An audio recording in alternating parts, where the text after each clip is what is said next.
बिस्मिल्लाहिर्रहमानिर्रहीम। अस्सलामुअलैकुम दोस्तों, मेरा नाम अमिर शहज़ाद है और मैं अभी ऑटोकैड का तीसरा वीडियो रिकॉर्ड करने जा रहा हूँ। इससे पहले जो वीडियो बनाया था उसमें मैंने कोशिश की थी कि आप लोगों को बता सकूं कि ऑटोकैड के अंदर यूनिट कैसे सेट करते हैं। तो आज के वीडियो में जो मेरा टॉपिक है वो है कि ऑटोकैड के अंदर लाइन कैसे इंसर्ट करते हैं या लाइन इंसर्ट करने के कितने तरीके हैं और उसके बाद उनके सब ऑप्शन या सेकंड जो कमांड होती हैं उनको कैसे अप्लाई किया जाता है। तो इधर मेरे पास ऑटोकैड 2015 है। मैं इसको स्टार्ट करता हूँ।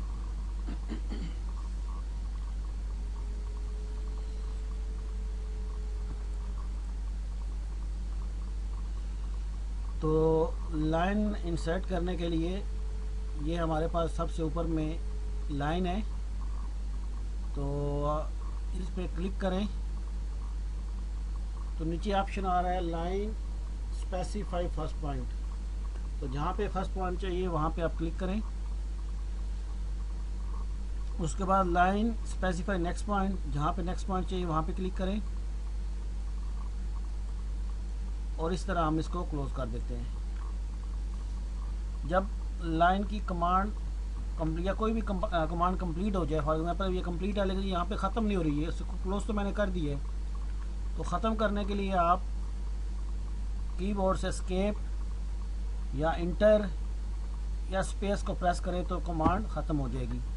एक चीज़ कि ऑटोकैड के अंदर स्पेस और इंटर की जो है वो एक ही काम करती हैं। तो मैं दोबारा लाइन को देखता हूँ। लाइन की कमांड अप्लाई करने के लिए मैंने बताया कि आप ऊपर से यहाँ से लाइन सेलेक्ट करें, या कमांड बार में कंप्लीट लाइन लिखें और इंटर कर दें, या फिर सिंपली लाइन की शॉर्ट की है एल प्रेस करें तो हमारी लाइन आ जाएगी। तो यहाँ पे वो पूछ रहा है कि specify first point. For example मैं ये फर्स्ट पॉइंट देता हूँ। इसके बाद आप F8 प्रेस करें जिससे अर्थ ऑन हो जाएगा। अर्थ ऑन होने के बाद हमारी जो लाइनें हैं वो बिल्कुल सीधी लग सकती हैं, यानी 90 डिग्री में, 180 या 270 और 360 में। तो चले अर्थ ऑन करके कुछ लाइन ड्रा कर लेते हैं। फॉर एग्जांपल मैं यहाँ पे कर रहा हूँ 0 डिग्री की तरफ। मैं इसकी डायमेंशन, मेरा यूनिट यहाँ पे जो बाय डिफ़ॉल्ट डेसिमल है वही मैंने रखे हुए हैं, उसी को कंटिन्यू कर रहा हूँ। तो मैं इसमें 5 लिखता हूँ, इंटर। मैंने माउस की मदद से कर्सर को नीचे किया, 5, इंटर। और माउस से मैं इसको लेफ़्ट साइड पे करता हूँ तो मैं सेम डायमेंशन 5, इंटर।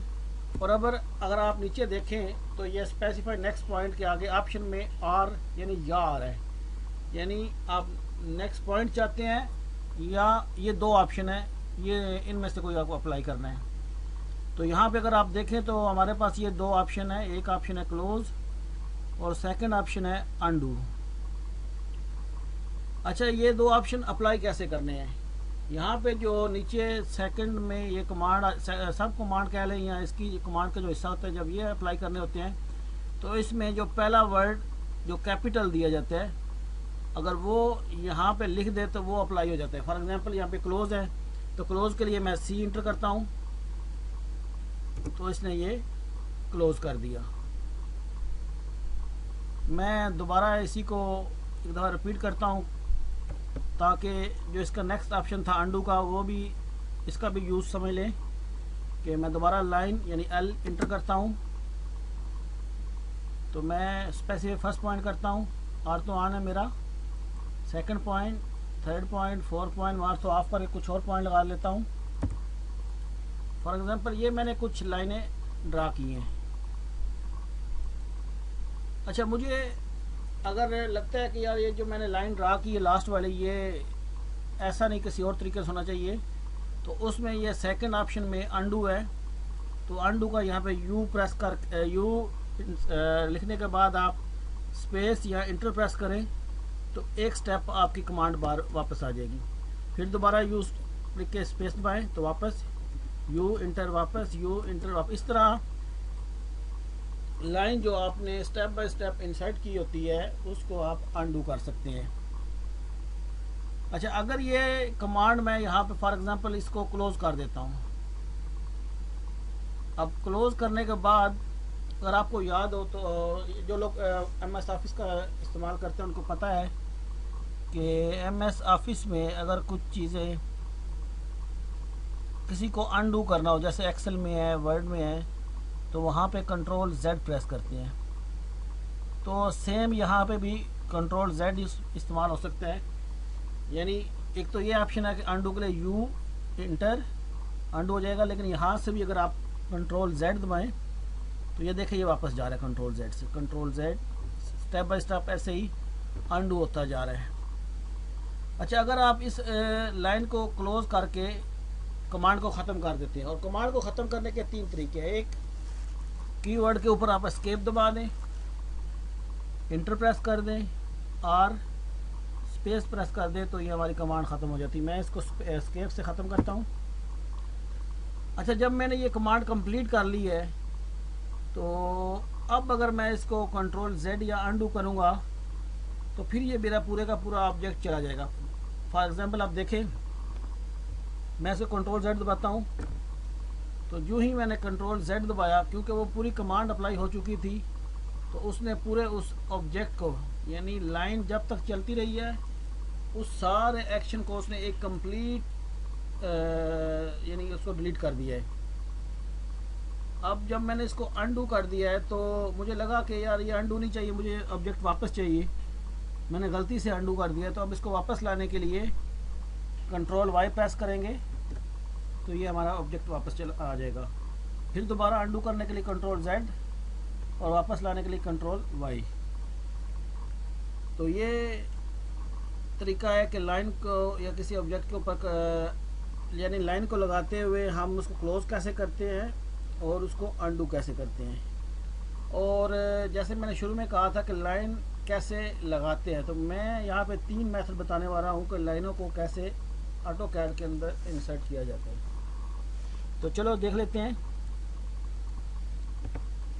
अच्छा, मैंने इससे पहले वीडियो में बताया था कि ये जो X और Y हैं ये UCS आइकॉन है, यानी यूनिवर्सल कोऑर्डिनेट सिस्टम। ऐसे यूनिवर्सल कोऑर्डिनेट सिस्टम में जो X हमारा होता है वो ईस्ट होता है और Y नॉर्थ होता है। तो सेम इसी तरह यहाँ पे भी लाइन अप्लाई होगी। तो चले इसको देख लेते हैं। मैं L प्रेस करता हूँ इंटर, तो वो कह रहा है स्पेसिफाई फर्स्ट पॉइंट। अब मैं यहाँ पे जो लाइन कमांड अप्लाई कर रहा हूँ, ये मेथड सेम हमारा कोऑर्डिनेट सिस्टम यानी ईस्ट नॉर्थ के हिसाब से होगा। तो चले इसको देख लेते हैं। 0 यानी कामा 0 और इंटर। ये देखें UCS के जो बिल्कुल स्टार्ट का पॉइंट है वहाँ से इसने इसको पिक कर लिया है। मैं इसको सेकंड पॉइंट देता हूँ 5,0। अब ये देखें ये उसने लाइन 5 लगा दी है। अच्छा, मैं बताता चलूँ कि यहाँ पे हमेशा ये X पहले अप्लाई होती है, यानी जो पहली रीडिंग लिखी जाती है वो X की है, और कॉमे के बाद जो सेकंड होती है वो Y के लिए इस्तेमाल होती है। तो मैं इसमें नेक्स्ट वैल्यू देता हूँ 5,5, यानी X भी 5 रहे। यहाँ से जो हम 5 के ऊपर आ गए हैं, यहीं पे मुझे वर्टिकल सीधी ऊपर 5 चाहिए, यानी X भी सेम रहे और Y भी। तो 5,5 प्रेस लिखने के बाद मैं एंटर करता हूँ तो ये देखिए इसने 5 की लाइन लगा दी है। अब मुझे वापस ओरिजिन की तरफ जाना है। तो यहाँ पे मेरा 0 है, इसके सामने अगर मैं ऊपर आऊँगा तो मेरी जो X की वैल्यू है वो 0 हो जाएगी। लेकिन क्योंकि मुझे सेम इसी के पैरेलल लाइन चाहिए तो मेरा Y जो है वो 5 ही रहेगा, कॉमा 5 और इंटर। अब मैंने ये एक मुरब्बा या स्क्वायर बनाना था, तो इसके लिए मैं ये सेकंड ऑप्शन जो इसका है वो अप्लाई करता हूँ। फॉर एग्जांपल ये क्लोज है C और इंटर दबा दूँ तो ये खुद ब खुद इसको क्लोज़ कर लेगा। अच्छा, एक चीज़ और देखें, ये देखें हम जिधर भी अपने ऑब्जेक्ट को लेके जा रहे हैं तो ये एक्स और वाई इसके साथ साथ चल रहे हैं। या अगर और भी कोई आप चीज़ें इंसर्ट कर लें तो अब फिर भी देखेंगे कि ये साथ साथ ही चलता जा रहा है। तो आप चाहते हैं कि यार ये जो एक्स और वाई है ये हमारे साथ ना चलें, तो उसके लिए व्यू के अंदर चले जाएं। ये नीचे है डिस्प्ले, इसमें यूसीएस आइकॉन और यहाँ पे ये ओरिजिन है, इसको अनचेक कर दें तो ये अपनी ओरिजिनल जगह पे चला जाएगा और फिर हमारे साथ मूव नहीं करेगा। या इसका सेकंड एक ऑप्शन है कि आप यहाँ पे शॉर्ट की है इसकी यूसी लिख के इंटर करें तो ये इसकी सेटिंग है। सेटिंग के अंदर ये आप देखें display at UCS origin point, ये चेक मार्क किया हुआ, इसको आप अनचेक कर दें और ओके कर दें तो ये देखें ये नीचे चला गया है। अब ये हमारे साथ नहीं मूव करेगा, ये हमेशा अपने ओरिजिन पे ही रहेगा। हालांकि अगर देखा जाए तो ये हमारा जो पहला पॉइंट था ये एक्स और वाई में 0 है, लेकिन जब ये ड्राइंग के साथ मूव नहीं करेगा। तो एक तरीका तो मैंने बता दिया अभी कोऑर्डिनेट के सिस्टम के साथ, जैसे हमारे कोऑर्डिनेट होते हैं ऐसे ही, यानी एक्स और वाई की वैल्यू से लाइन कैसे इंसर्ट करते हैं। और दूसरा तरीका ये है कि सिंपली आप एल इंटर, आपने पिक किया फर्स्ट पॉइंट, उसके बाद F8 से आर्थो को ऑन कर लें।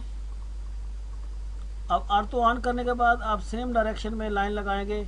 जैसे ये राइट में मेरा एंगल 0 है, अगर मैं ऊपर चला जाऊंगा तो 90 है, अगर मैं लेफ्ट में जाऊंगा तो 180 है, अगर नीचे आऊंगा तो 270 है।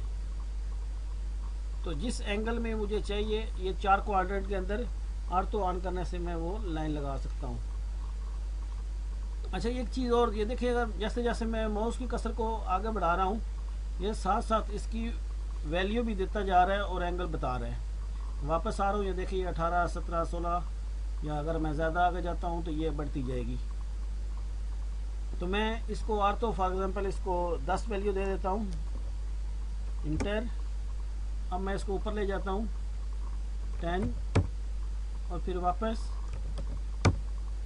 और फिर यहाँ पे सी करके इसको क्लोज कर देता हूँ। तो इस तरह आर्थो से आप लाइन लगा सकते हैं। यानी आर्थो ऑन करने के बाद अगर आपको 90, 180, 270 या 360 में अगर लाइनें लगानी हैं तो सिंपली आप माउस को जिस डायरेक्शन में आपको लाइन चाहिए उस डायरेक्शन में कर दें और डायमेंशन डिस्टेंस दे दें और इंटर कर दें तो आपकी लाइन ड्रा हो जाएगी। अच्छा, एक चीज़ और देखें, यहाँ पे मैं फॉर एग्जांपल इस लाइन को सिलेक्ट करता हूँ तो ये तमाम की तमाम लाइनें सेपरेटली सिलेक्ट हो रही हैं। हालांकि मैंने तो इनके ऊपर एक ही कमांड अप्लाई की थी लाइन, और लाइन से ये चारों ड्रा की थी। तो लाइन ये सेम ऐसे ही होती है जैसे हम अगर सर्वे करते हुए टोटल स्टेशन से 4 बेरिंग और बैक बेरिंग पढ़ते हैं, या फिर लेवल से बैक साइड और 4 साइड। जैसे ही हम फॉर एग्जांपल अगर कंट्रोल पॉइंट जैसे शिफ्ट करते हैं तो बेंचमार्क के ऊपर बैक साइड पड़ी हाइट ऑफ इंस्ट्रूमेंट के बाद आगे नेक्स्ट पॉइंट जब शिफ्ट करना है तो उसके ऊपर 4 साइड पढ़ते हैं। अब इंस्ट्रूमेंट को आगे शिफ्ट करने के बाद जैसे ही हम दोबारा उसको सेट करते हैं तो जो हमारी लास्ट 4 साइड थी वही हमारी अब बैक साइड हो जाती है। सेम ऐसे ही ये लाइन के अंदर जो हमारा पहला पॉइंट होता है, फॉर एग्जांपल ये पहला पॉइंट है, ये हमारी लाइन चल गई। अब मैं जब आगे जाऊंगा तो ये इस लाइन का जो लास्ट पॉइंट था अब नेक्स्ट पॉइंट का ये पहला पॉइंट है। यानी इस लाइन की ये यहाँ पे 4 साइड, लेकिन जब मैं आगे जाऊंगा तो इसी की ये बैक साइड हो जाएगी। तो ये लाइन सेपरेटली ड्रा होती है। अच्छा, 2 तरीका हो गया, एक आर्थो ऑन करके आप डिस्टेंस लगा लें, और तीसरा एक्स और वाई की वैल्यू से, और चौथा वीडियो काफ़ी लंबा होता जा रहा है, मैं इसको मुख्तसर करके बताता हूँ कि चौथा जो तरीका है लाइन लगाने का उसको सिंपली एंगल में आप लाइन कैसे लगाते हैं। एल कोई भी स्पेसिफिक पॉइंट पकड़ा और उसके बाद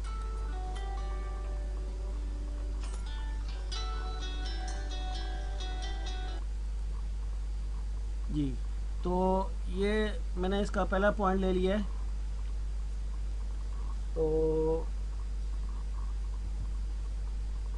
इसमें ये देखिए साथ साथ जैसे जैसे मैं इसकी लाइन को लेकर जाता हूँ, ये साथ में डिस्टेंस और एंगल देता जा रहा है। फॉर एग्ज़ाम्पल मुझे 10 पे चाहिए तो ये उसने साथ में डिस्टेंस दे दिया और एंगल दे दिया। यहाँ से नीचे जाऊँगा एंगल चेंज होगा, ऊपर जाऊँगा तो इस तरह आप मैनुअली भी यहाँ पे डिस्टेंस और एंगल सेलेक्ट करके लाइन लगा सकते हैं। एक तो ये तरीका है, और एक तरीका ये है कि आप अपनी मर्ज़ी से डिस्टेंस और एंगल दे के लाइन लगाएं। तो मैं यहाँ पे यार, एक तो ये कॉल मार, अच्छा यहाँ पे मैं एंगल और डिस्टेंस के हिसाब से लाइन लगाता हूँ। तो उसके लिए shift at the rate of, उसमें लाइन की लेंथ दे दें। फॉर एग्जांपल मैं 5 देता हूँ, और शिफ्ट लेस देन का वैल्यू देने के बाद कितना एंगल देना है मैं इसको 0 देता हूँ और इंटर कर दें। तो ये देखें उसने आपकी लाइन लगा दी है। नेक्स्ट पॉइंट के लिए shift at the rate of value उसकी 5, एंगल उसका जो है लेस देन 90 कर देता हूँ मैं। तो ये देखें 90 एंगल पे उसमें लगा दिया। इसी तरह नेक्स्ट पॉइंट में उसकी वैल्यू देता हूँ और एंगल जो है वो 180 दे देता हूँ। तो ये किया, और नीचे जाके मैं ये इसको सिंपली सी से क्लोज कर देता हूँ। तो उम्मीद है कि ये जो 3 तरीके थे मैंने इनको लाइन लगाने के मैंने क्लियर कर दी है। फिर भी अगर कोई सवाल हो तो इंशाल्लाह मैं नेक्स्ट वीडियो में क्लियर कर दूंगा। इसमें वीडियो काफ़ी लंबा हो गया और मुझे कुछ कालें भी आ रही हैं।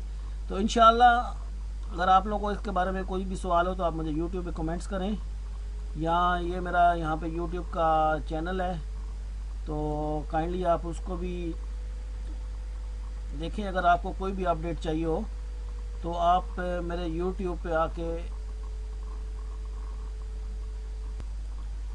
अच्छा अगर आपको मेरा ये वीडियो पसंद आता है तो काइंडली आप इसको लाइक करें, और इस वीडियो के मतलब या अगर ऑटोकैड के मतलब कोई भी सवाल आते हैं तो आप मुझे यूट्यूब पे कमेंट्स करें। मैं इंशाल्लाह उनको जैसा जल्दी हो सका मैं रिप्लाई दूंगा। जैसे अभी मेरे पास 2-3 रिक्वेस्ट ऑलरेडी टोटल स्टेशन की आई हुई हैं, तो वो इंशाल्लाह मैं आजकल थोड़ा साइड पे काम ज़्यादा जिसकी वजह से वो रिप्लाई नहीं दे पा रहा। तो इंशाल्लाह मैं वो आपकी रिक्वेस्ट को जल्दी वो अपलोड करूँगा वीडियो। और प्लीज़ आप मेरे वीडियो अगर आपको पसंद आ रहे हैं तो मेरे चैनल को सब्सक्राइब करें और इनको दूसरों तक शेयर करें, ताकि ये जो मुख्तसर सा मेरे पास नॉलेज है ये दूसरों लोगों तक भी पहुंच सके। Thank you for watching. Video बहुत लंबा होता जा रहा है। टेक केयर एंड अल्लाह हाफिज़।